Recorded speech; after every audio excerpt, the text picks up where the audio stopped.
Je m'appelle Laura et je suis en sixième dans le collège Maxime Detz à Bailleul.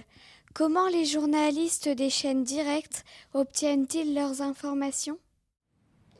Alors, bonjour. Pour répondre à la question qui m'est posée, comment les journalistes obtiennent leurs informations, alors beaucoup de journalistes ne répondent pas à cette question parce que les journalistes aiment bien garder ce qu'on appelle leurs sources, c'est-à-dire toutes les personnes qui peuvent les informer.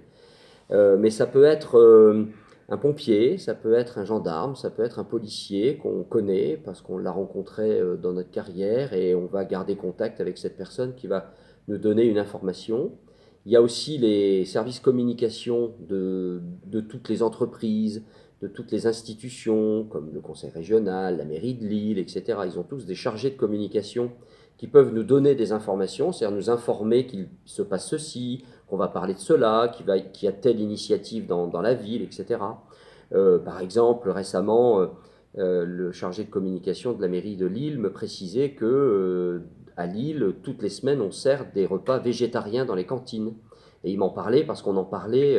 Emmanuel Macron, le président de la République, avait parlé de ce sujet lorsqu'il avait évoqué le plan pauvreté. Bon ben voilà, il nous invite à regarder ce qui se passe à Lille, ça peut faire un reportage. Les informations viennent aussi de tout ce que l'on peut lire, les sites internet, la presse, les dépêches AFP, tout ce qui se passe, mais aussi les réseaux sociaux. C'est devenu une source d'information, c'est-à-dire une information peut être partagée sur Facebook, Insta, Twitter, et on va la voir et ça va nous alerter.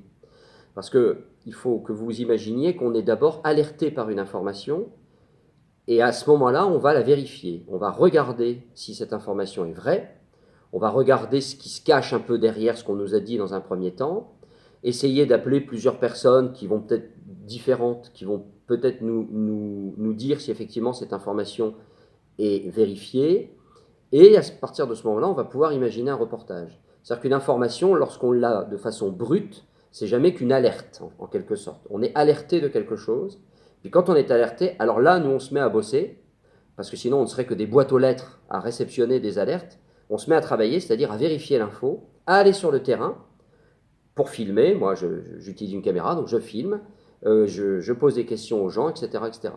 Et là, on fabrique un reportage, et si tout ça est correct, et si tout ça est bien vérifié, on le diffuse sur l'antenne. Si ça n'est pas vérifié, s'il y a un problème, si ce qu'on nous a dit ne correspond pas tout à fait à ce qu'on voit, alors on fera les choses différemment, ou on ne diffusera pas du tout.